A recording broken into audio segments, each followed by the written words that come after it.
हमारी संस्कृति, हमारे संस्कार सदा रहे हमारे साथ।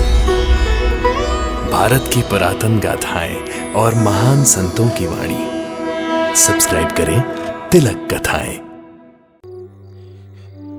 मां सप्तशृंगी देवी, आपने मुझे सपने में दर्शन दिए। क्यों मां? तुम्हें तुम्हारी कुलदेवी का बुलावा आया है श्यामा। हाँ गुरुजी, आपको देवी सप्तशृंगी के स्थान वणी जाना चाहिए। हाँ गुरुजी, आप कुल देवी के दर्शन कराइए। लक्ष्मी की मां, मेरी कुल देवी और कुल देवता तो साईं बाबा है। मुझे कहीं जाने की जरूरत नहीं। ऐसा नहीं कहते श्यामा।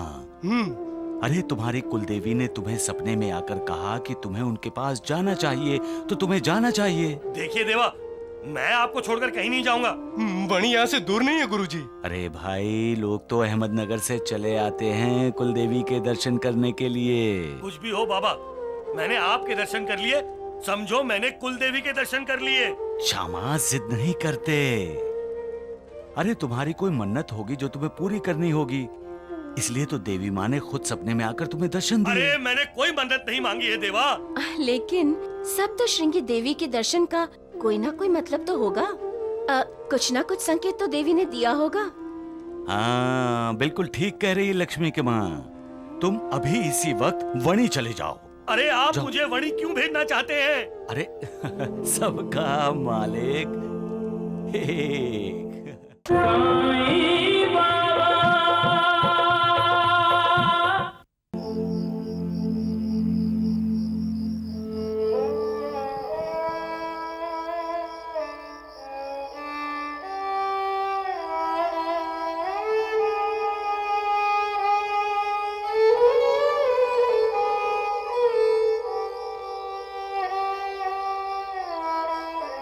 आधी रात हो चुकी है उर्मिला, अभी तक सोई नहीं। मुझे नींद नहीं आ रही है।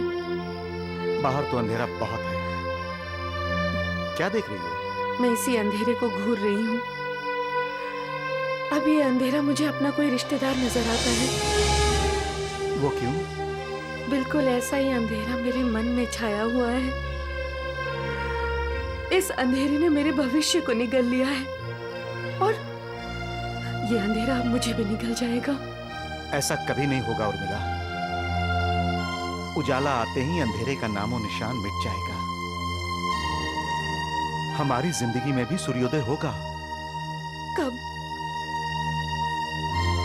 कब होगा हमारी जिंदगी में सूर्योदय? और हम कब तक इंतजार करते रहेंगे? हमारी जिंदगी के अंधेरे तो और भी गहरे होते जा रहे हैं।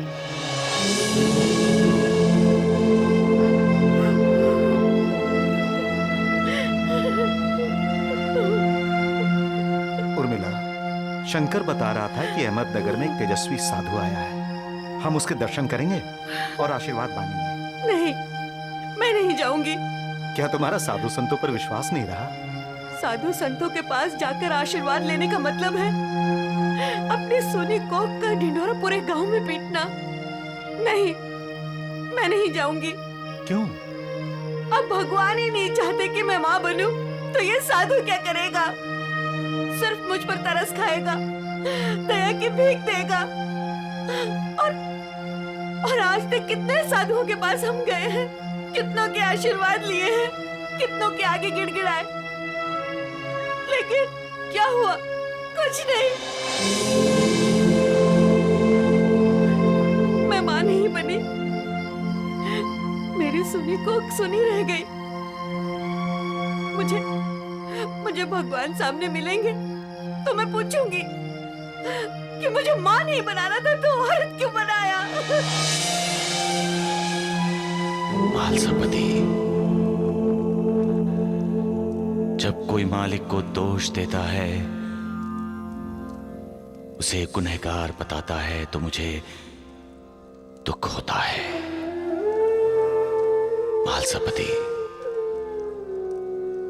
अपने कर्मों के लिए कोई मालिक को जिम्मेदार कैसे ठहराता है? मालिक दयालु है, वो हर किसी पर दया करता है। उसकी कृपा दृष्टि हर किसी पर होती है, लेकिन कर्म फल पर वो भी हस्तक्षेप नहीं कर सकता।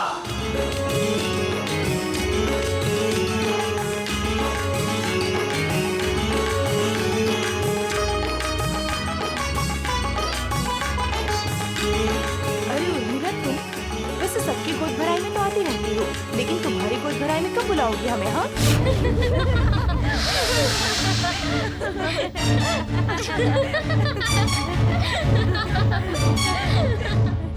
वैसे कितने साल हो गए तुम्हारी शादी को? अभी तक तुम्हारी गोद सुनी क्यों है? अरे ये तो बांझ है, बांझ।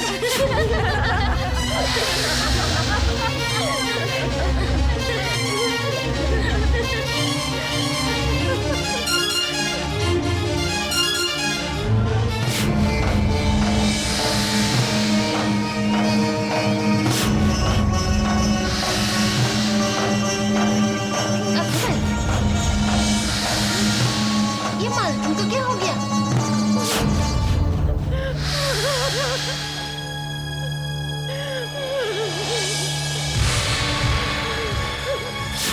अरे ये तो बांझ है, बांझ। वैसे कितने साल हो गए तुम्हारी शादी को? अभी तक तुम्हारी गोद सुनी क्यों है? अरे ये बांझ है, बांझ।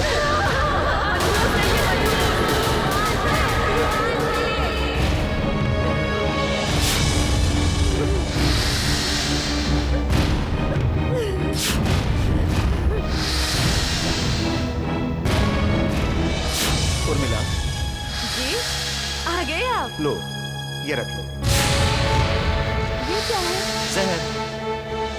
जहर? अरे भाई, तुम्हारे देवर शंकर ने दिया है। मेरे देवर को घर में जहर मंगवाने की क्या जरूरत पड़ गई? अरे भाई, हमारे रूई और अनाज के गोदामों में चूहे बहुत हो गए हैं, उसके लिए है ये। ठीक है, और हाँ, जहर बहुत असरदार है। लाओ दो, मैं संभाल कर रख दूंगी। बहुत असरदार है ये जहर। कुछ ही चूहे डाले गोदाम में और सारे के सारे चूहे मर गए। इसे संभाल कर रखना उर्मिला, इसे संभाल कर रखना। उन्होंने मुझे ये जहर की शीशी क्यों ना कर दी थी? शायद इसलिए कि मैं मां नहीं बन सकती।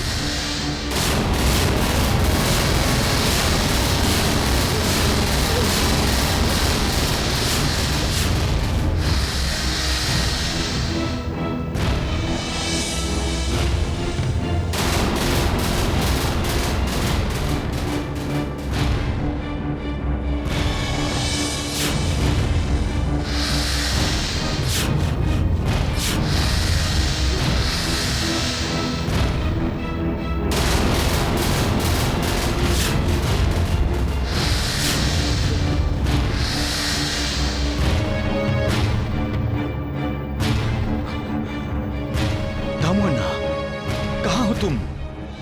शंकर, जो तुम सौदा करने के लिए गए थे, उस सौदे का क्या हुआ? वो हो गया दामू भैया। हाँ। और जानते हैं, वो सौदा धर्मानंद दलाल ने करवाया है। अरे वाह, ये तो बहुत बढ़िया बात है। दामुअन्ना, सौदेबाजी बाद में कर लेना, पहले अपनी पत्नी उर्मिला के पास जाओ। अगर ये सौदा धर्मानंद दलाल ने करवाया है, तो हम उसके जरिए और भी सौदे करेंगे। जी भैया।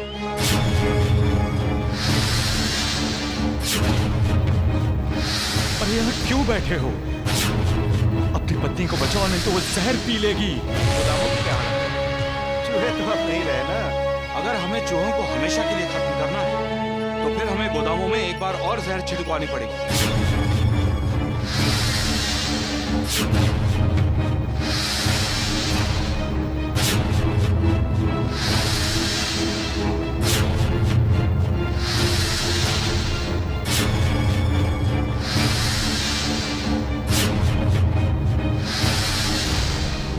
अपनी पत्नी को बचा लो दामुअन्ना, नहीं तो बाद में तुम पछताओगे। भैया, वो शीशी मुझे दे दी। मैं आज ही गोदामों में जहर छिड़कवा देता हूँ। बाकी चूहों का किस्सा हमेशा के लिए खत्म हो जाएगा। वो शीशी, अरे हाँ, वो तुम्हारी भाभी के पास है, मैं लाता हूँ।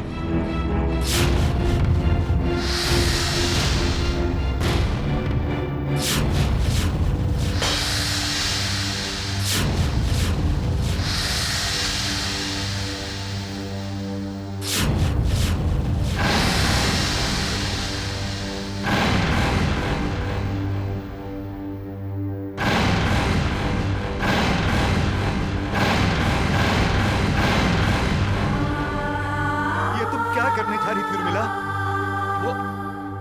वो दवाई नहीं है भाभी। अरे वो जहर है, जहर। मैं जानती हूँ। जानते हुए भी तुम जहर खाना चाहती हो? क्यों? क्यों भाभी, क्यों? मैं मर जाना चाहती हूँ। भाभी, आप ये पाप क्यों करना चाहती हैं? मैं तुम्हारे भैया को एक बच्चा तक नहीं दे सकी। जहाँ जाती हूँ लोग मुझे तरह तरह के ताने देते हैं। पांचू, मेरी गोद भराई की रस्म कभी नहीं होगी। मुझे माँ बनने का सौभाग्य भी प्राप्त नहीं होगा।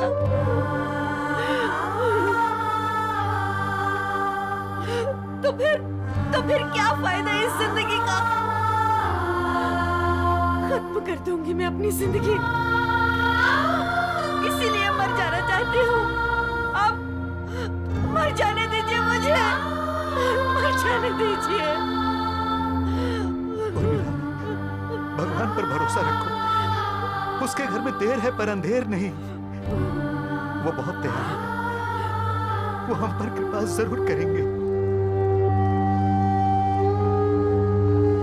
मुझे भगवान पर विश्वास है। फिर भी अगर तुम जहर पीना चाहती हो तो हम दोनों एक साथ जहर पिएंगे। तुम मेरा साथ छोड़ना चाहती हो, लेकिन मैं तुम्हें नहीं छोड़ सकता।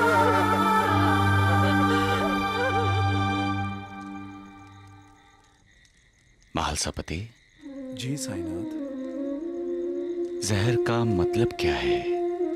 जो जिंदगी हर लेता है वो जहर है साईनाथ। हाँ महालसापति, जो जान जीवन जिंदगी हर लेता है वो जहर है। समुद्र मंथन के समय शिव शंकर महादेव ने हलाहल जैसे जहर का प्राशन किया था। और हर हर महादेव क्यों कहते हैं महालसापति?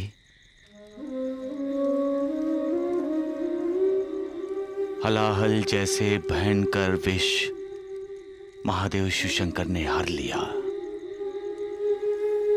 जहर का दूसरा अर्थ है दुख, पीड़ा, कष्ट, संकट, विवेचना। हम हर हर महादेव कहते हुए भोलेनाथ शिवशंकर को विनती करते हैं कि जैसे उन्होंने हलाहल का प्राशन किया वैसे ही वो हमारे कष्ट, हमारी पीड़ा, हमारे दुखों के जहर का प्राशन कर ले और हमें ऐसे जहर से मुक्त करें, हमें बचा ले। सबका मालिक एक।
मां सप्तशृंगी देवी, आपने मुझे सपने में दर्शन दिए। क्यों मां? तुम्हें तुम्हारी कुलदेवी का बुलावा आया है श्यामा। हाँ गुरुजी, आपको देवी सप्तशृंगी के स्थान वणी जाना चाहिए। हाँ गुरुजी, आप कुल देवी के दर्शन कराइए। लक्ष्मी की मां, मेरी कुल देवी और कुल देवता तो साईं बाबा है। मुझे कहीं जाने की जरूरत नहीं। ऐसा नहीं कहते श्यामा। अरे तुम्हारी कुलदेवी ने तुम्हें सपने में आकर कहा कि तुम्हें उनके पास जाना चाहिए, तो तुम्हें जाना चाहिए। देखिए देवा, मैं आपको छोड़कर कहीं नहीं जाऊंगा। वणी यहाँ से दूर नहीं है गुरुजी। अरे भाई, लोग तो अहमदनगर से चले आते हैं कुलदेवी के दर्शन करने के लिए। कुछ भी हो बाबा, मैंने आपके दर्शन कर लिए, समझो मैंने कुल देवी के दर्शन कर लिए। श्यामा, जिद नहीं करते। अरे तुम्हारी कोई मन्नत होगी जो तुम्हें पूरी करनी होगी, इसलिए तो देवी माँ ने खुद सपने में आकर तुम्हें दर्शन दिए। अरे मैंने कोई मन्नत नहीं मांगी है देवा। लेकिन सप्तश्रृंगी देवी के दर्शन का कोई ना कोई मतलब तो होगा। कुछ ना कुछ संकेत तो देवी ने दिया होगा। हाँ, बिल्कुल ठीक कह रही है लक्ष्मी की माँ। तुम अभी इसी वक्त वणी चले जाओ। अरे आप मुझे वणी क्यों भेजना चाहते हैं? अरे सबका मालिक एक।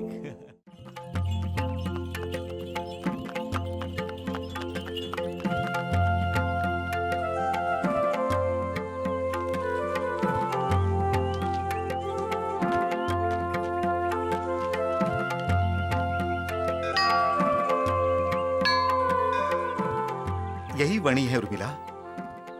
वहां पहाड़ के ऊपर देवी का मंदिर है। कहते हैं मंदिर तक जाने के लिए 600-700 सीढ़ियां चढ़नी पड़ती हैं। उर्मिला, तुम्हारा साधु संतों पर विश्वास रहा नहीं, लेकिन देवी देवताओं पर तो विश्वास होगा। भाभी, सप्तशृंगी देवी के यहाँ जो मांगो मिल जाता है। देवी सबकी मन्नत पूरी करती है। हाँ, जय देवी माँ। जय दुर्गा, जय माता, जय दुर्गा, जय दुर्गा, जय माता, जय माता, जय दुर्गा, जय दुर्गा, जय माता, जय माता, जय सिंह वाहिनी, जय असुर नाशिनी, सिंह वाहिनी, असुर नाशिनी, शैल सुजाता, जय दुर्गा, जय दुर्गा, जय माता, जय माता, जय दुर्गा, जय दुर्गा, जय माता, जय माता।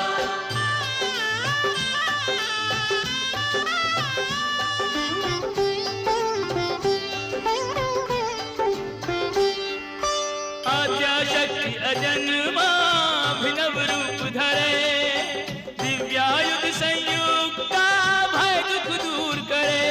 ओम जयंती मंगलाकाली भद्रकाली कपालिनी, दुर्गा क्षमा शिवा धात्री, स्वाहा सदा नमोस्तुते। जय विश्वकारिणी, जय विश्वधारिणी जगदम्बे, विश्वधारिणी सब विधि ज्ञाता। जय दुर्गा, जय दुर्गा, जय माता, जय माता, जय दुर्गा, जय दुर्गा, जय माता, जय माता। आपने मुझे बुलाया और मैं हाजिर हो गया माँ, लेकिन मुझे नहीं पता आपने मुझे क्यों बुलाया और किस लिए।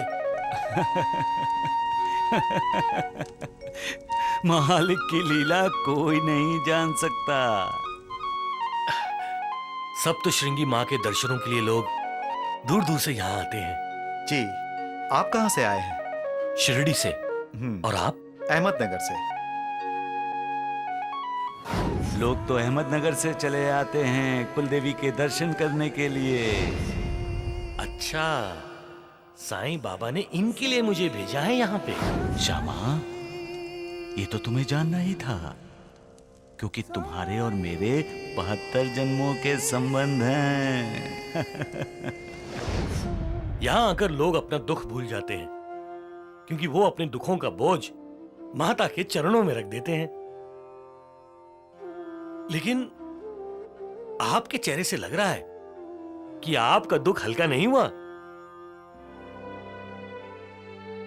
पता नहीं मैं आपको अपने दिल की बात क्यों बता रहा हूं। मुझे संतान नहीं है।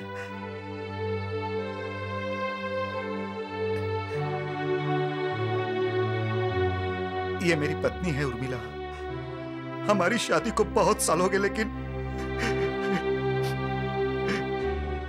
अरे श्यामा, इधर उधर की बातें क्यों कर रहे हो? जिस काम के लिए मैंने तुम्हें भेजा है वो काम क्यों नहीं कर रहे हो?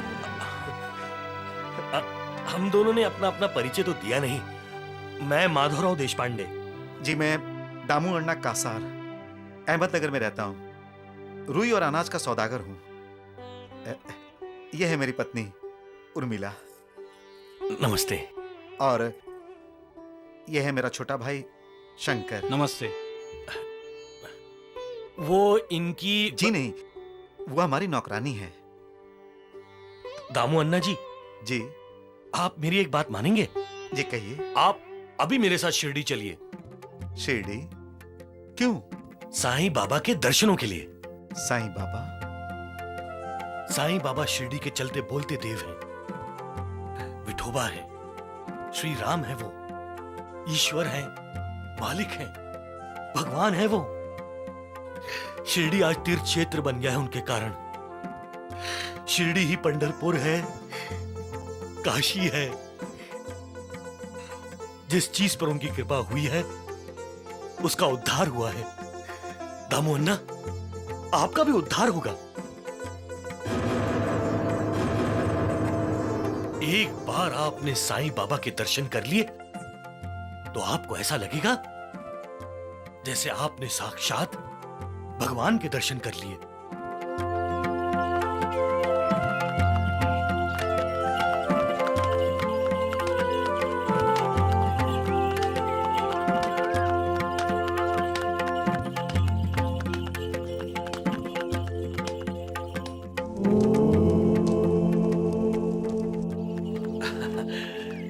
स्वागत है, स्वागत है, स्वागत है। माधवराव जी। आप सभी का शिरडी में स्वागत है। दामू अन्ना जी आइए। नमस्ते नमस्ते, आइए। दामू अन्ना जी, जी आप सभी के ठहरने का प्रबंध मैंने इसी धर्मशाला में किया है। आइए। जी अच्छा। भाभी, आप तो साधु संतों पर विश्वास नहीं करती, फिर एक फकीर के दर्शन करने के लिए आप यहां आने के लिए राजी क्यों हो गई?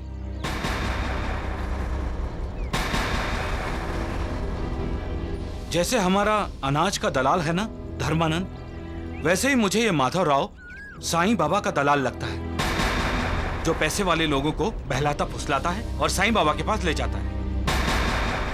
भाभी, मुझे तो इस साईं बाबा पर जरा सा भी विश्वास नहीं। आगे आपकी मर्जी। दामू अन्ना जी, कैसा लगा आपको प्रबंध? आपने रहने का प्रबंध बहुत अच्छा किया है। अब आप विश्राम कीजिए। जी। हम शाम को द्वारिका माई चलेंगे। नहीं नहीं माधवराव जी, हम अभी साईं बाबा के दर्शन करेंगे। लो भाभी, दामू भैया ने माधवराव की दलाली तो कर दी पक्की। जैसे आपकी इच्छा। आइए आइए आइए। वत्सला, हाँ? तुम यहीं धर्मशाला में रुक जाओ, सामान की देखभाल करो। हम साईं बाबा के दर्शन करके आते हैं। आइए आइए दामू अन्ना जी, जी। आइए। हाँ, चलिए।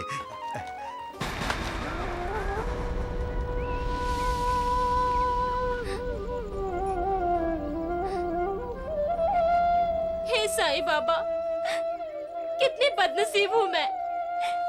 शिरडी आने के बाद भी मैं आपके दर्शन नहीं कर सकती।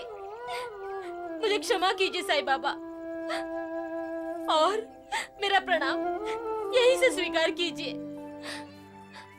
और अपनी कृपा दृष्टि मुझ पे बनाए रखे साईं बाबा। जय साईं बाबा। ओम जय साईनाथ, जय साईनाथ। आदि न अंत तुम्हारा, तुम्हें श्रद्धा नमन हमारा।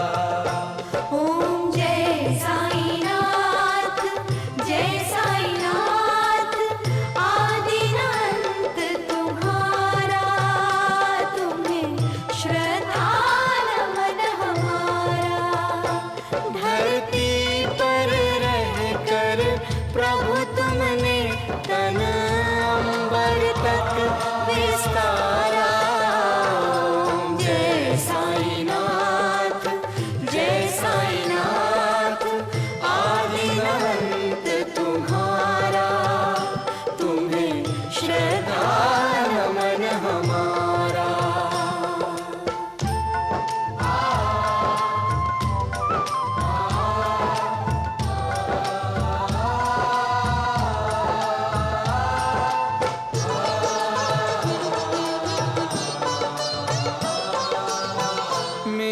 समान बृहद वक्षस्थल और भुजदंड दिशाएं, उन्नत भाल विशाल सुलोचन पद वैकुंठ लजाए। उन्नत भाल विशाल सुलोचन पद वैकुंठ लजाए।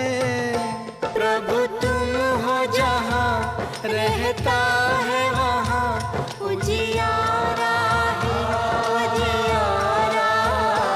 ओम जय साईं नाथ जय साईं नाथ, आदि अंत तुम्हारा, तुम्हें श्रद्धा नमन हमारा। ये तो मैंने पहला फकीर देखा है भाभी जो अपनी आरती करवाता है। बड़े बड़े पाखंडी देखे, लेकिन ये तो सबसे ऊपर है। जिसके मन में विश्वास है उसे पत्थर में भी भगवान नजर आते हैं, और जिनके मन में विश्वास नहीं होता उन्हें सामने खड़े भगवान भी पत्थर नजर आते हैं। विश्वास श्रद्धा का ही दूसरा रूप है। जहां श्रद्धा है वहां विश्वास है, और जहां विश्वास है वहां श्रद्धा है। ईश्वर को, मालिक को, भगवान को श्रद्धा और भक्ति की आंखों से ही देखा जाता है। जिनके पास श्रद्धा और भक्ति नहीं है वो सामने आए भगवान को भी अविश्वास की भावना से देखते हैं, तो उनका उद्धार कैसे होगा? अगर भगवान को पाना है तो अपने आप को पूरी तरह से समर्पित कर दो उसे। जो निर्विकार है उसे हम विकारों के अधीन होकर कैसे पा सकते हैं? भाषण अच्छा देता है। भाभी देखिए भैया कैसे सम्मोहित हुए जा रहे हैं। सबका मालिक एक।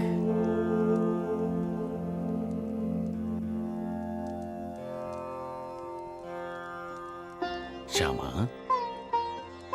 तुम कुलदेवी के दर्शन कराए? हाँ हाँ देवा, दामू अन्ना को वहीं से तो अपने साथ लेकर आया हूँ।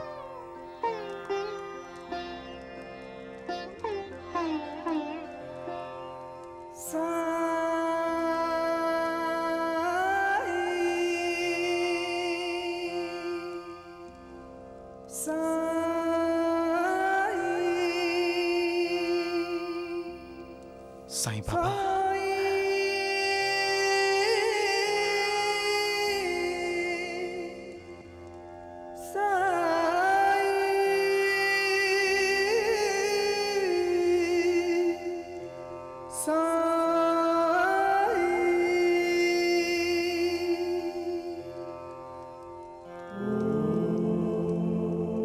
इन्हें संतान नहीं है देवा। आप कृपा करेंगे तो दामू अन्ना और इनकी पत्नी माता पिता बन जाएंगे।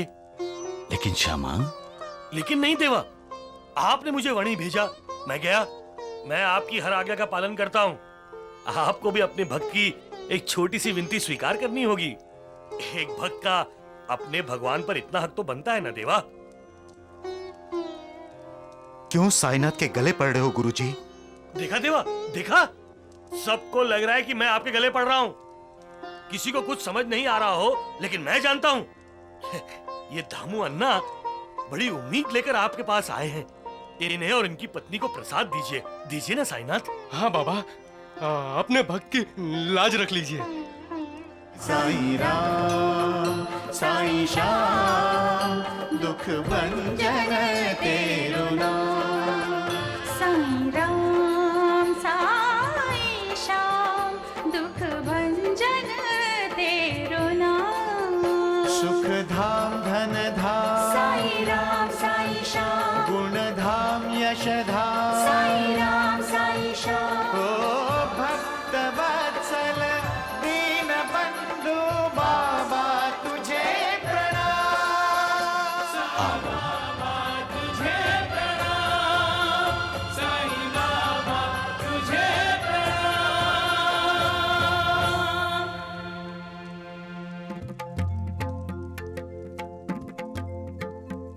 देवा, आज आपने दिखा दिया कि भगवान अपने भक्त का शब्द कभी झूठा नहीं होने देते।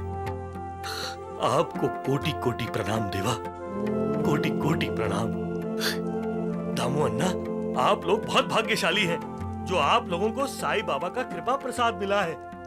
आपकी पत्नी ये प्रसाद खा ले, बस आप दोनों को संतान होगी और आप दोनों माता पिता बन जाएंगे, है ना साईं बाबा? इतना विश्वास है आपको साईं बाबा पर? अगर भैया भाभी इस कृपा प्रसाद से माता पिता नहीं बने तो?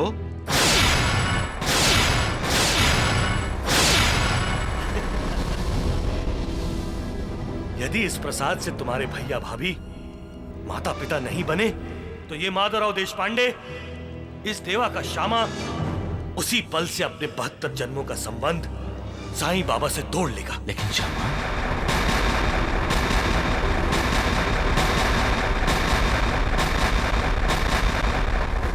सबका मालिक एक। आप वो साईं बाबा का दिया हुआ नारियल का कृपा प्रसाद सच में खाएंगी? आ जाओ। देखा भाभी, ऐसे होते हैं साईं बाबा के भक्त। बैठिए। माधवराव जी, मुझे साईं बाबा पे पूरा विश्वास है। दामू अन्ना जी, साईं बाबा की कृपा आप पर हुई है, इसे सुख, शांति, समाधान और समृद्धि की भांति समझिए। जी माधवराव जी। जी आइए।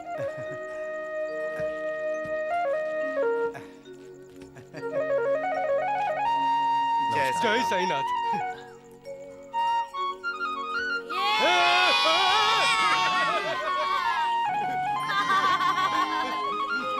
दामू अन्ना, वो खत लिख के बताना कि बाप कब बनने वाले हो। हाँ हाँ, जरूर बताऊंगा, जरूर बताऊंगा।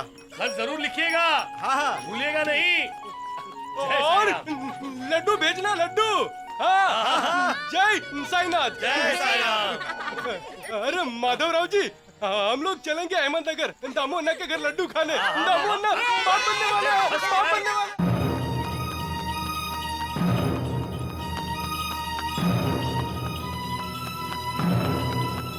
भाभी, आपने कभी सुना है कि नारियल खाकर किसी को संतान हुई हो?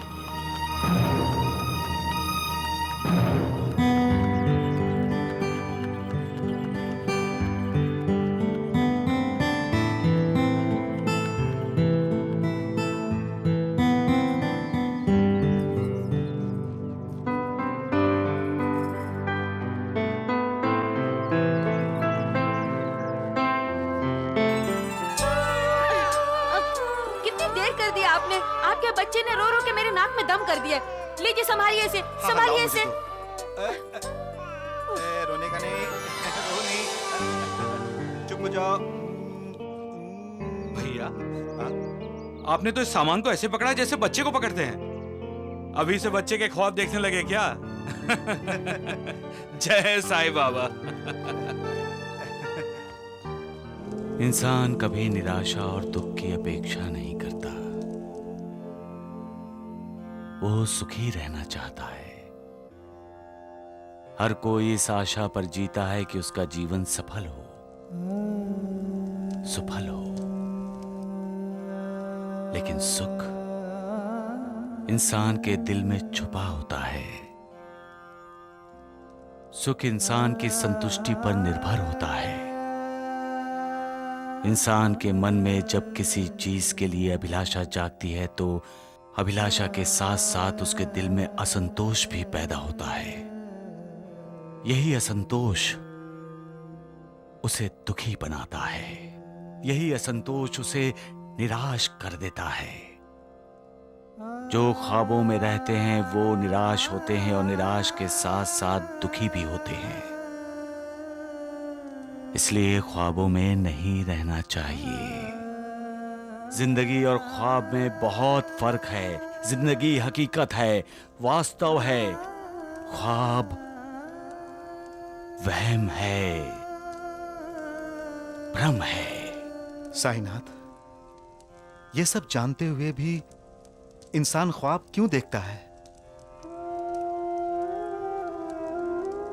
और वो दुखी भी रहता है मालसापति।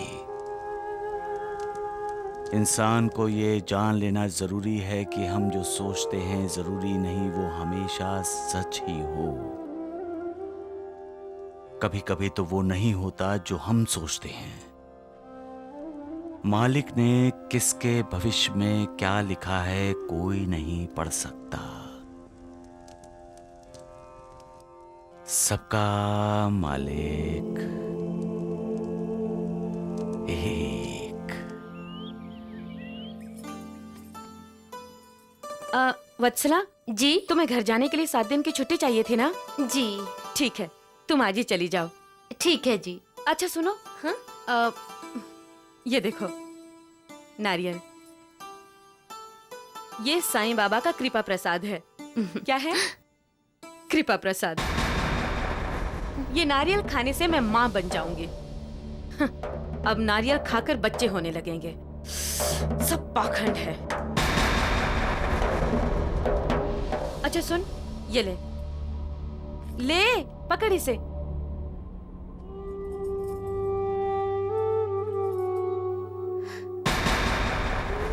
लेकिन ये नारियल आप मुझे क्यों दे रही हैं?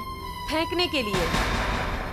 तेरे घर के रास्ते में नदी आती है ना, इसे नदी में फेंक देना, ठीक है? सच तो यह है कि हमें वहां शिरडी में जाना ही नहीं चाहिए था, और गए भी तो उस फकीर साईं के तो दर्शन करने ही नहीं चाहिए थे।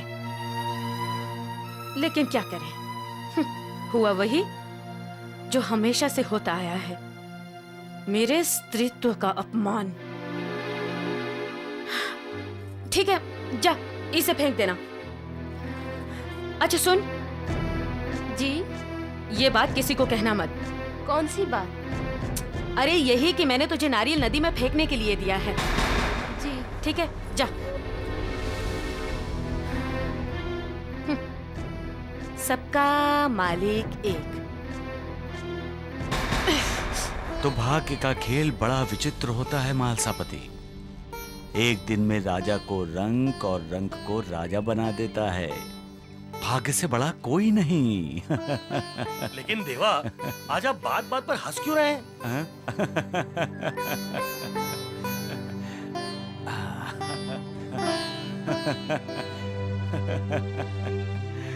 मैंने एक इंसान को अपने भाग्य को ठोकर मारते देखा है। भाग्य ने उसकी झोली में सुख का दान किया था और उसने सुख का वही दान दूसरे को दे दिया।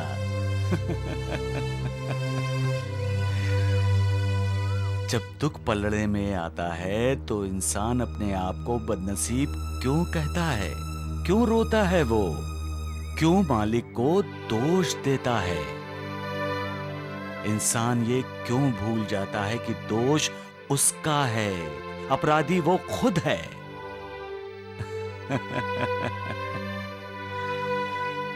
इसलिए कहता हूं, श्रद्धा और विश्वास से मालिक की भक्ति करनी चाहिए, उस पर पूरा भरोसा करना चाहिए। इंसान के कमजोर मन को भक्ति सशक्त बनाती है, और सशक्त मन कभी दुविधा में नहीं पड़ता, कभी मालिक पर अविश्वास नहीं रखता, और तब इंसान अपने भाग्य को ठोकर भी नहीं मारता। सबका मालिक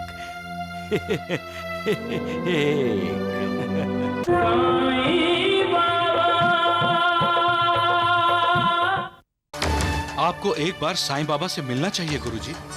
मैंने उसी समय प्रतिज्ञा ली थी, यदि दामू अन्ना कोसार को साईं बाबा के कृपा प्रसाद से संतान नहीं हुई तो मैं साईं बाबा के दर्शन कभी नहीं करूंगा। आप साईं बाबा पे अविश्वास दिखा रहे हैं गुरुजी। क्या साईंनाथ पे आपकी तनिक भी श्रद्धा नहीं रही जो आप इतना बड़ा कदम उठा रहे हैं? मैं प्रतिज्ञा से बन गया हूं मालसापति। लेकिन आपका और साईं बाबा का तो 72 जन्मों का संबंध है गुरुजी। प्रतिज्ञा के बंधन का कष्ट मुझे भी है सगुण। ये जीवन किस काम का, अगर मैं साईं बाबा के दर्शन नहीं कर सकता, अगर मैं उनकी आरती पूजा नहीं कर सकता। इससे अच्छा तो यही है कि मैं इस जीवन से ही छुटकारा पा लूं। इंसान अपने कर्मों के बंधन से तब छुटकारा पा सकता है जब उसे मोक्ष मुक्ति मिल जाती है।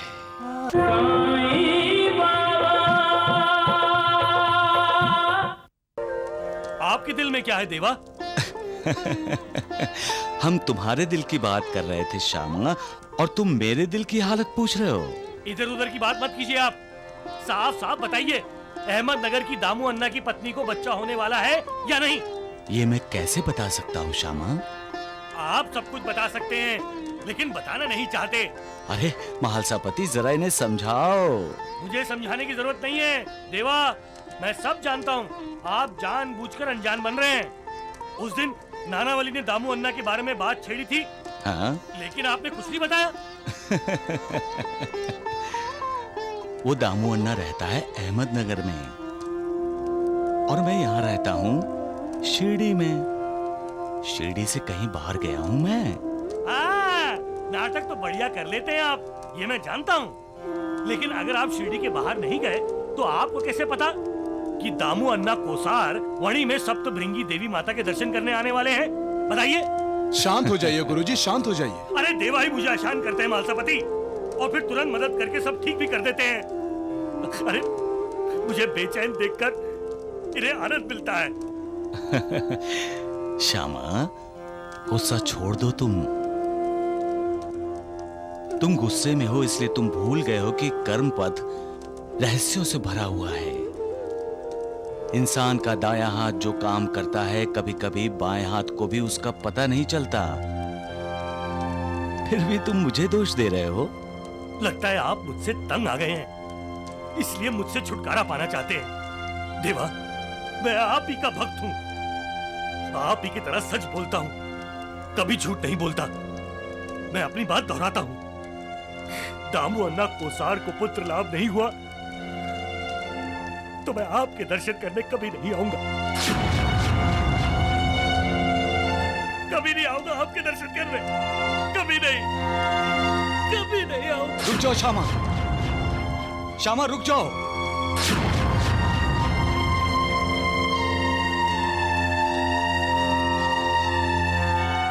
महालसापति, मैं कुछ भी नहीं करता, फिर भी लोग अपने कर्मों के लिए मुझे दोषी ठहराते हैं।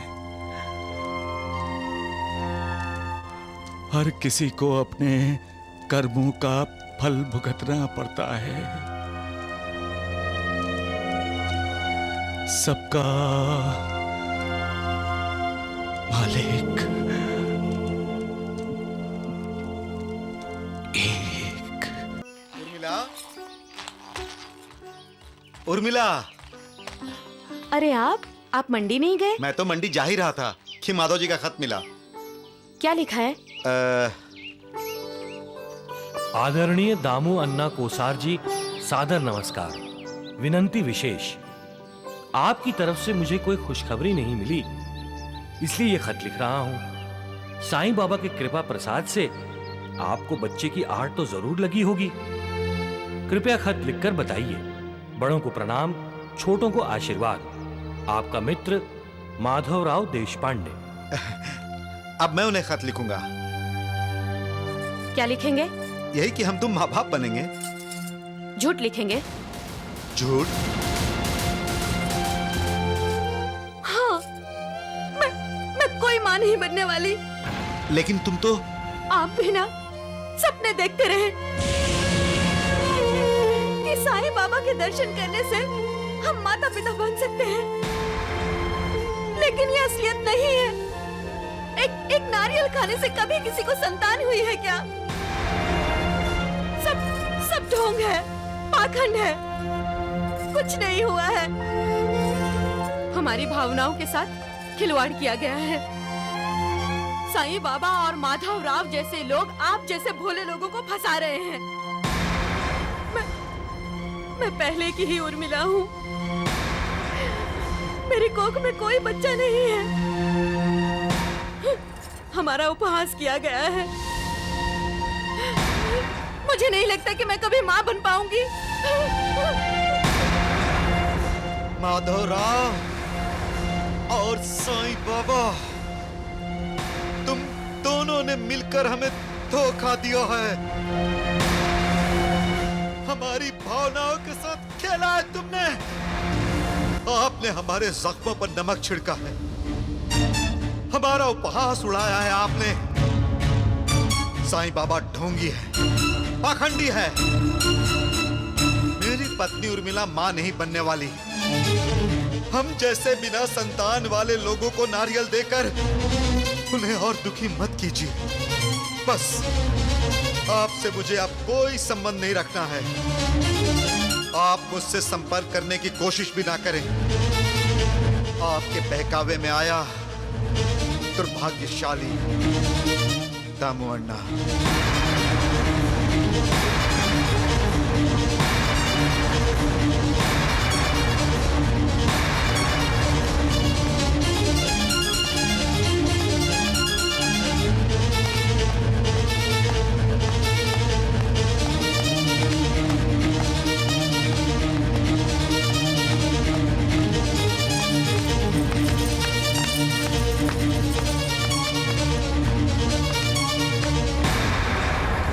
क्यों गए माधवराव? जाओ, सामने तो द्वारिका माई है। जाओ, जाकर अपने साईं बाबा के दर्शन कर लो। दामू अन्ना कोसार और उसकी पत्नी को जब संतान नहीं हुई तो क्या हुआ? जाकर मिलो तो साईं बाबा को। तुमने साईं बाबा के दर्शन ना करने की कसम खाई थी तो क्या हुआ? साईं बाबा ने तुम्हारी विनती को कोई महत्व नहीं दिया तो क्या हुआ? तुम तो साईं बाबा से 72 जन्मों का संबंध तोड़ना चाहते थे, लेकिन नहीं तोड़ा तो क्या होगा है? जाओ जाओ माधवराव, साईं बाबा के श्यामा जाओ, साईं बाबा के दर्शन कर लो। ये खत दिखाकर जवाब मांगने के बहाने ही उनके दर्शन कर लो। अरे गुरुजी, आप यहाँ क्यों खड़े हैं? द्वारिका माई चलिए, साईं बाबा की आरती का वक्त हो गया है। चलिए ना, चलिए।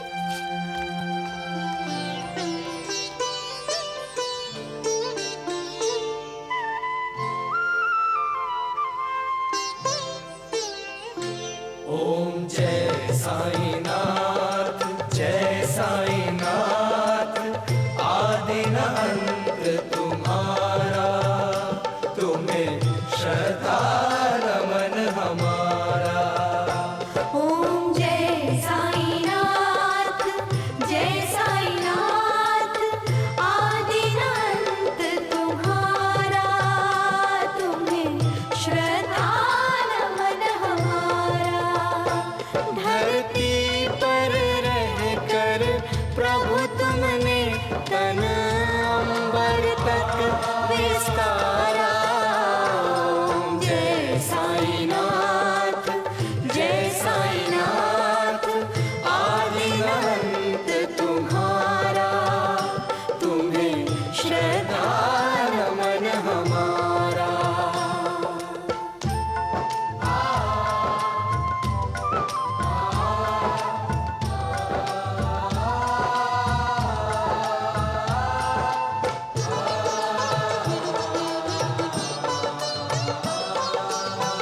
मेरु समान बृहद वक्षस्थल और भुजदंड दिशाएं। उन्नत भाल विशाल सुलोचन, पद वैकुंठ लजाए। उन्नत भाल विशाल सुलोचन, पद वैकुंठ लजाए। प्रभु तुम हो जहाँ, रहता है वहाँ उजियारा है उजियारा। ओम जय साईनाथ, जय साईनाथ। आदि अनंत तुम्हारा, तुम्हें श्रद्धा नमन हमारा।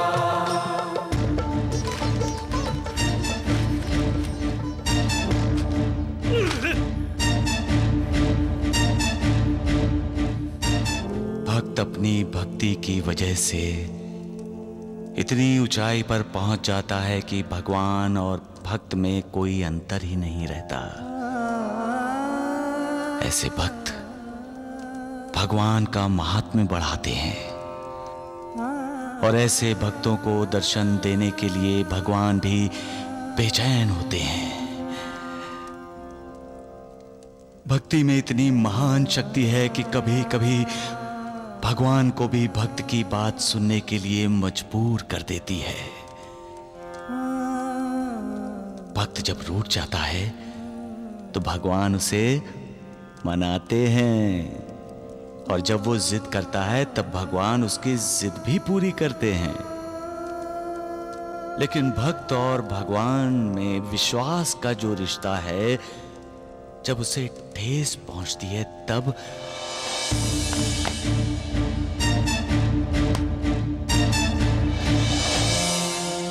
मालसापति जी, बाबा ने आज ऐसा प्रवचन क्यों किया?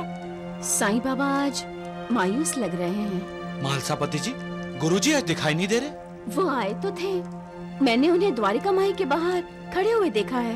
फिर वो गए कहाँ? आरती में भी नहीं आए। श्यामा अब नहीं आएगा मालसापति। क्यों नहीं आएगा वो साईनाथ? बहुत जिद्दी है वो। शिवा, मैं आप ही का भक्त हूँ, आप ही की तरह सच बोलता हूँ, कभी झूठ नहीं बोलता। मैं अपनी बात दोहराता हूँ, दामू अन्ना कोसार को पुत्र लाभ नहीं हुआ तो मैं आपके दर्शन करने कभी नहीं आऊंगा, कभी नहीं आऊंगा आपके दर्शन करने, कभी नहीं, कभी नहीं।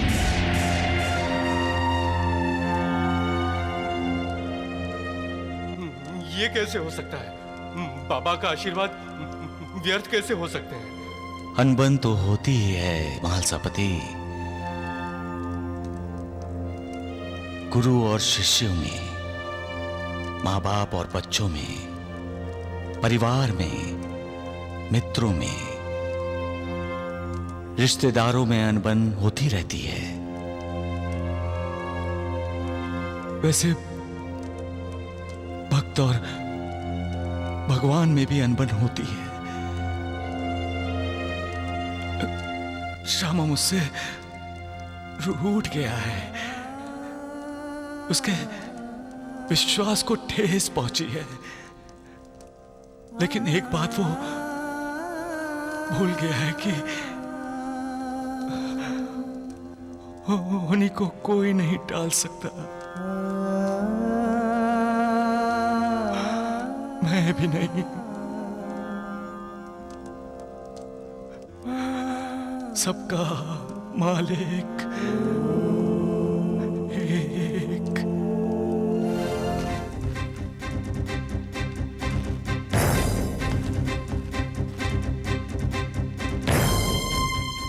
गुरुजी, गुरुजी, गुरुजी,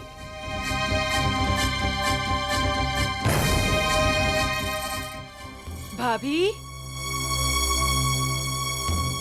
भाभी, कहीं गुरुजी भी परिवार के साथ शिरडी से बाहर तो नहीं चले गए?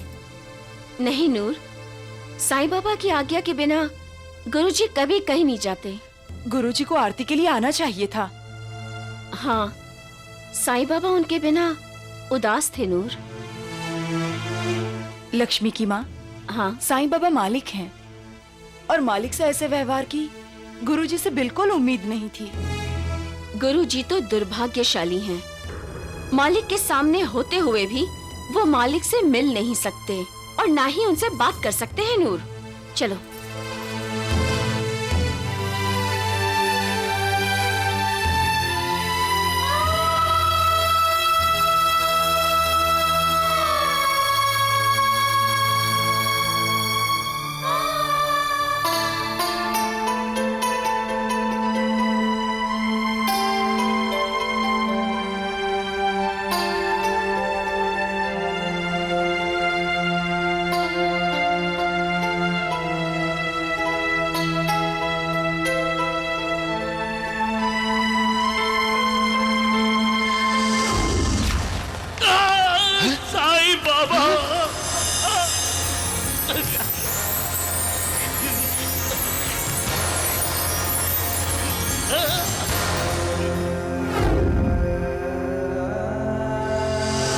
कौन हो तुम? और इतनी रात गए यहाँ क्या कर रहे हो?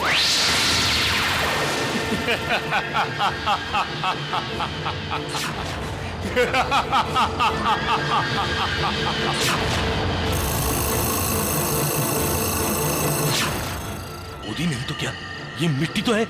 साईं बाबा का नाम लेकर इसे उठा लेता हूँ, उनकी कृपा से ये मिट्टी भी ऊदी बन जाएगी। साईं बाबा,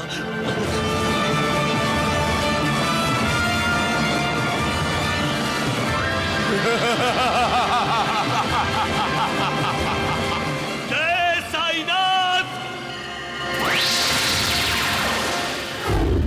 क्यों, आपने ऐसा क्यों किया साईं बाबा? मुझे अपने से दूर रखना चाहते थे तो मुझे संकेत दे दिया होता। मैं खुद हमेशा हमेशा के लिए आपसे दूर चला गया होता। लेकिन देवा, आपने तो मेरे विश्वास को ही ठोकर मार दी। क्यों किया आपने ऐसा देवा? क्यों किया देवा? क्यों किया? मैं अपने भक्तों में विश्वास जगाता हूं, ठोकर नहीं मारता। अपने भगवान पर किया विश्वास जब डगमगाता है तो भक्त अहंकार और अविवेक के अधीन हो जाता है। जब वो अहंकार और अविवेक को ठुकरा देता है, वो मुक्त हो जाता है, तो वो जान जाता है कि उसका भगवान उसके साथ है। वो न उसे ठुकराता है न उसके विश्वास को। इसलिए मैं हमेशा श्रद्धा और विश्वास पर जोर देता हूं। श्रद्धा और विश्वास भक्ति के ही दो रूप हैं। श्रद्धालु ही भक्ति कर सकता है, बिना श्रद्धा के भक्ति हो ही नहीं सकती। जहां श्रद्धा है वहां विश्वास है, और जहां विश्वास है वहां सबर है। इसलिए श्रद्धा रखो, सबर करो।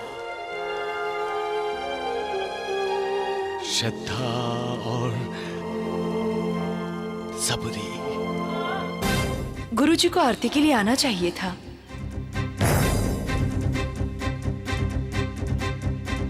लक्ष्मी की माँ, साईं बाबा मालिक हैं, और मालिक से ऐसे व्यवहार की गुरुजी से बिल्कुल उम्मीद नहीं। गुरुजी तो दुर्भाग्यशाली हैं। मालिक के सामने होते हुए भी वो मालिक से मिल नहीं सकते और ना ही उनसे बात कर सकते हैं। नूर, चलो। सुनिए,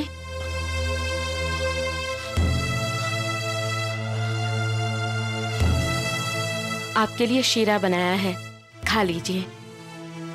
मुझे अच्छा नहीं है। कल रात भी आपने कुछ नहीं खाया, दोपहर का भोजन भी नहीं किया। अब ये शीरा तो खा लीजिए। मुझे नहीं खाना है। मगर क्यों? आखिर बात क्या है? मैं जानता हूँ मैं तुम्हें बेचैन कर रहा हूँ। मैं जानता हूँ मैं तुम्हें दुखी कर रहा हूँ, लेकिन मैं मजबूर हूँ।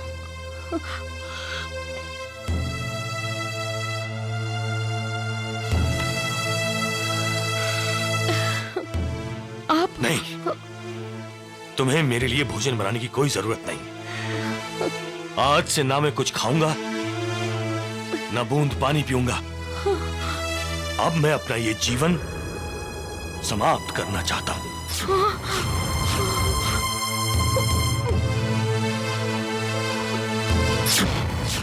अब मैं अपना ये जीवन समाप्त करना चाहता हूं। अब मैं अपना ये जीवन समाप्त करना चाहता हूं। मैं तो भक्तों का दास हूं, भक्ति में ही निवास करता हूं। मुझे अपने भक्तों की चिंता हमेशा लगी रहती है। जिस भाव से जो मेरी भक्ति करता है, उस भाव से ही मैं उसे भक्ति का फल देता हूं।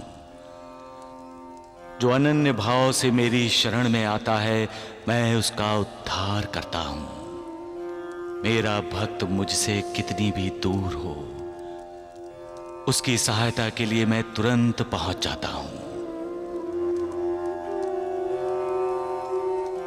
जो मुझ पर श्रद्धा और विश्वास रखते हैं, मैं उनके साथ होता हूं, उनका साथ देता हूं। वो जिस हाल में हों, जहां भी हों, मुझे उनकी पूरी जानकारी रहती है। मैं भक्ति का प्यासा हूं। भक्ति से समर्पित किया गया एक फल, एक फूल, एक पत्ता, एक आंसू भी मुझे जीत लेता है। सबका मालिक एक। हाँ हाँ हाँ, क्योंकि मैं जीना नहीं चाहता। आप जल्दबाजी कर रहे हैं गुरुजी। आपको जरूर कोई गलतफहमी हुई है। आपको एक बार साईं बाबा से मिलना चाहिए गुरुजी। मैंने उसी समय प्रतिज्ञा ली थी, यदि दामू अन्ना पोसार को साईं बाबा के कृपा प्रसाद से संतान नहीं हुई तो मैं साईं बाबा के दर्शन कभी नहीं करूंगा। आप साईं बाबा पे अविश्वास दिखा रहे हैं गुरुजी। क्या साईनाथ पे आपकी तनिक भी श्रद्धा नहीं रही, जो आप इतना बड़ा कदम उठा रहे हैं? मैं प्रतिज्ञा से बन गया हूं मालसापति। लेकिन आपका और साईं बाबा का तो 72 जन्मों का संबंध है गुरुजी। प्रतिज्ञा के बंधन का कष्ट मुझे भी है सगुण। ये जीवन किस काम का, अगर मैं साईं बाबा के दर्शन नहीं कर सकता, अगर मैं उनकी आरती पूजा नहीं कर सकता। इससे अच्छा तो यही है कि मैं इस जीवन से ही छुटकारा पा लूं। इंसान अपने कर्मों के बंधन से तब छुटकारा पा सकता है जब उसे मोक्ष, मुक्ति मिल जाती है। जब इस दुनिया में भेजे हुए मालिक के बंदों की, संतों की, गुरुओं की कृपा उस पर होती है। सद्गुरु के बिना इंसान अपनी उन्नति नहीं कर सकता, क्योंकि विकारों से भरे हुए संसार के रास्तों से प्रभु के परम धाम के मार्ग के दर्शन सद्गुरु के बिना संभव ही नहीं। इंसान को अपने गुरु के वचनों का आदर करना चाहिए, उन पर पूरी श्रद्धा, पूरा विश्वास रखना चाहिए। बिना कुछ प्रश्न किए उनकी आज्ञा का पालन करना चाहिए, क्योंकि सबसे ज्यादा उनके कल्याण की चिंता उसके गुरु को ही होती है। गुरु के वचन कितने भी कठोर क्यों ना हों, उससे ही इंसान का उद्धार होता है। मालिक के कृपा प्रसाद का साक्षात्कार करना है तो अपने दिल में भक्ति और विश्वास का दीप बनाकर उसमें प्रेम और श्रद्धा की ज्योति जलानी चाहिए। मालिक की कृपा होती है तो इंसान हर बंधन से मुक्त हो जाता है, चाहे वो कर्मों का बंधन हो या प्रतिज्ञा का बंधन। सबका मालिक एक।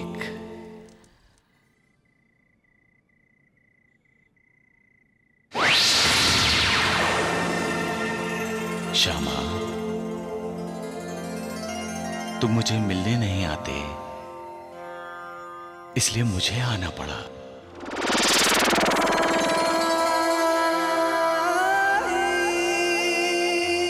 देवा, आप? सपने में तो तुम मुझे नहीं टाल सकते ना। तुम तो 72 जन्मों का संबंध तोड़ना चाहते हो, लेकिन मैं संबंध तोड़ना नहीं चाहता। मैं भी नहीं चाहता देवा कि संबंध टूटे। फिर भी बच्चों की तरह मुझसे रूठकर खाना पीना छोड़ दिया, क्यों? मुझे भगवान मानते हो और भूल जाते हो कि भगवान के लिए उसके भक्त भगवान होते हैं। भक्तों की प्रतिष्ठा भगवान की अपनी प्रतिष्ठा होती है, इसलिए भक्तों के वचन को भगवान सत्य करता है। तुम तो जानते हो मैं कभी झूठ नहीं बोलता, और तुम ये भी जानते हो कि द्वारिका माई में जो भी आता है उसका भला होता है। क्यों? क्योंकि मैं ही उन्हें बुलाता हूं श्यामा। इसका जवाब जाकर दामू अन्ना कोसार से पूछो। किसी दूसरे की गलती का मुझे जिम्मेदार मत ठहराओ। जहां श्रद्धा और विश्वास है मैं वहां हूं। क्या तुम्हारे दामू अन्ना और उनकी पत्नी के मन में मेरे लिए श्रद्धा और विश्वास है श्यामा? और अगर श्रद्धा और विश्वास है तो मेरा दिया हुआ नारियल उनके लिए सिर्फ नारियल नहीं, मेरा कृपा प्रसाद है। वरना नारियल तो नारियल ही है श्यामा।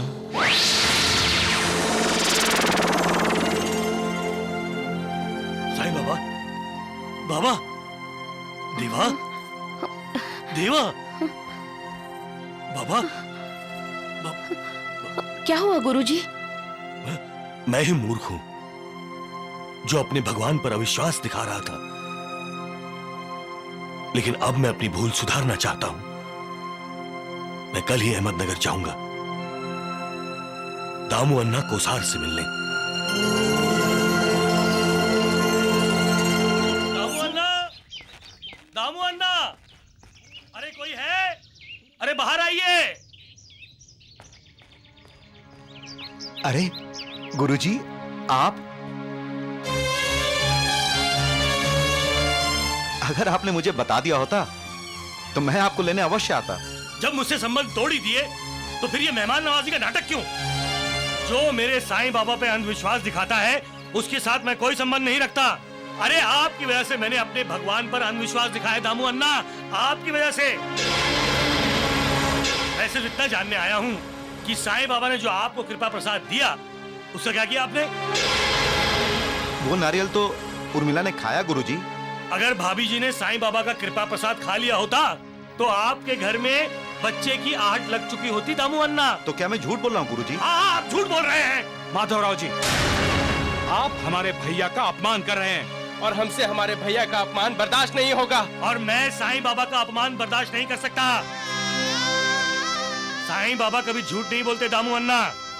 द्वारिका माई में जो भी कदम रखता है उसका भला होना निश्चित है। फिर साईं बाबा का कृपा प्रसाद और आशीर्वाद मिलने के बाद भी आपका भला कैसे नहीं हुआ?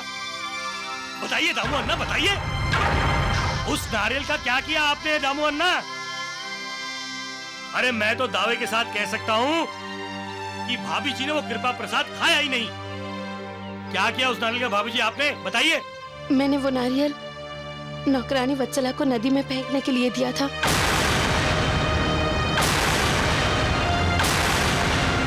और दामू अन्ना, आपने साईं बाबा पर उंगली उठा दी।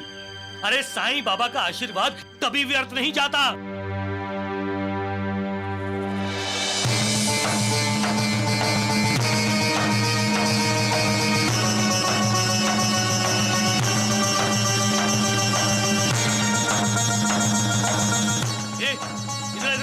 इधर आ तू। उस नारियल का क्या किया तूने? सच बोलना। अब बोलो वत्सला, बोलो। हाँ बोलो। मैंने वो नारियल खा लिया।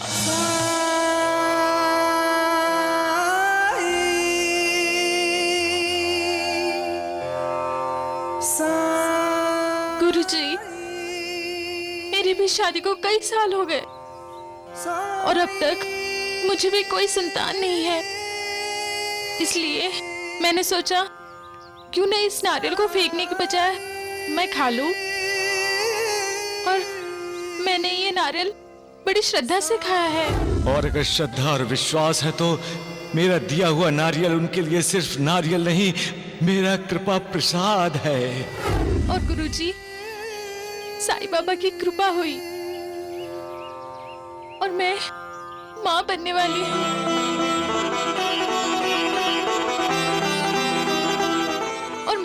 सभी बहुत खुश हैं क्योंकि मैं माँ बनने वाली हूँ।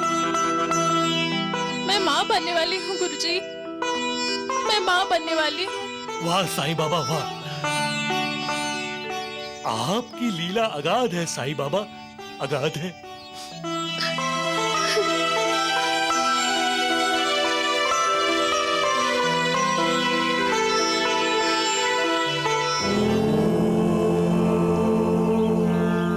मुझे क्षमा कर दीजिए साईं बाबा, क्षमा कर दीजिए। नानावली, आकाश से बादल हट गए हैं, अब आकाश साफ हो गया है। मतलब किसी के दिल में गलतफहमी पैदा हो गई थी, वो मिट गई। हाँ, अब तो उत्सव मनाया जाएगा, उत्सव। यानी वो भक्त साईनाथ से मिलने आएगा जिसकी गलतफहमी दूर हो गई है। भक्त से मिलना साईनाथ के लिए उत्सव ही तो है। विठोबा पुंडलिक का इंतजार कर रहा है। अब इंतजार खत्म हो गया है। पुंडलिक विठोबा से मिलने के लिए आ रहा है। क्षमा कर दीजिए देवा, क्षमा कर दीजिए गुरुदेव।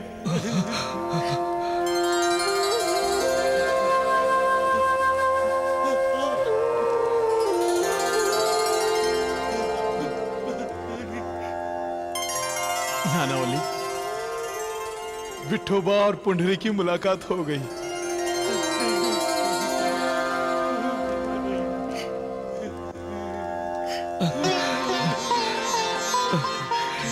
श्यामा,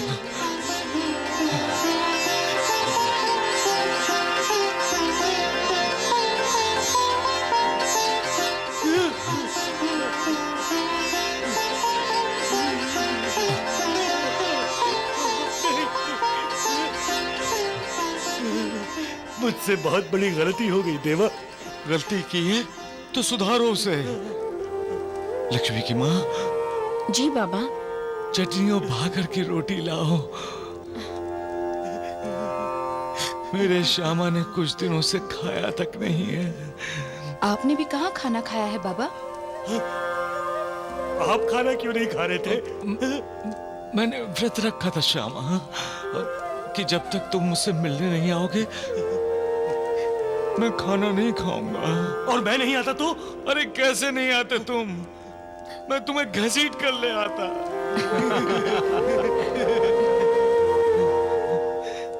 जैसे अभी खींच कर लाया है तुमको। हाँ? बड़ा आया 72 जन्मों के संबंध तोड़ने वाला। ये बड़े नाजुक रिश्ते होते हैं श्यामा, आत्मा की तरह। न शस्त्र से काट सकते हैं, न आग से जला सकता है, न पानी से बहा सकता है और न हवा से उड़ा ले जा सकता है। समझ गए? हाँ? लीजिए बाबा।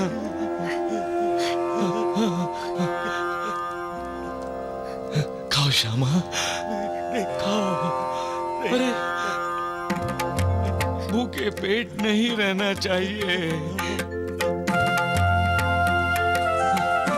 खाओ। नहीं बाबा। अरे खाओ ना।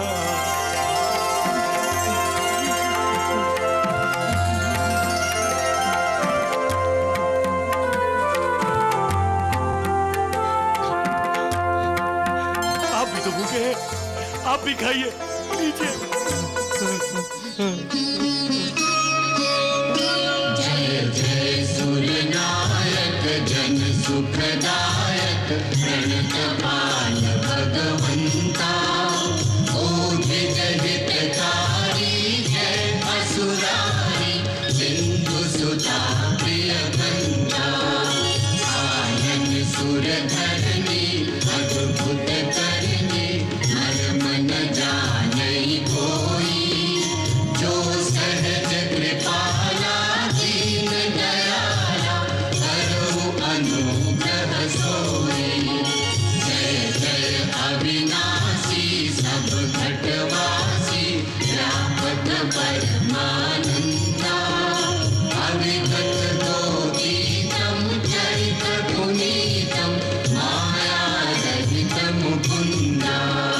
जेहि लागी विरागी अति अनुरागी विगत मोह मुनि वृंदा निसि बासर ध्यावहि गुण गण गावहि जयति सच्चिदानंदा जयति सच्चिदानंदा जयति सच्चिदानंदा जयति सच्चिदानंदा।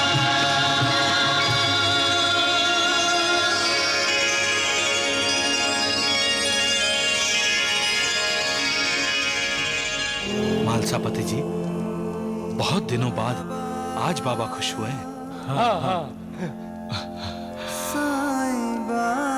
मैं अपनी खुशी में सबको शामिल करना चाहता हूँ।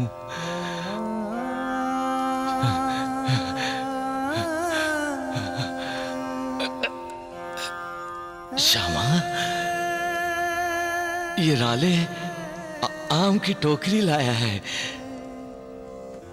सबको बांट दो, सबको। बाबा पहले आप लो, दो। हाँ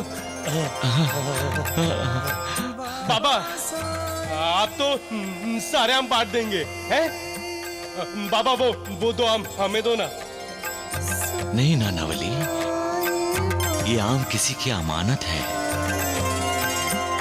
जब ये 2 आम उसे दूंगा तो उसकी जिंदगी खुशियों से भर जाएगी।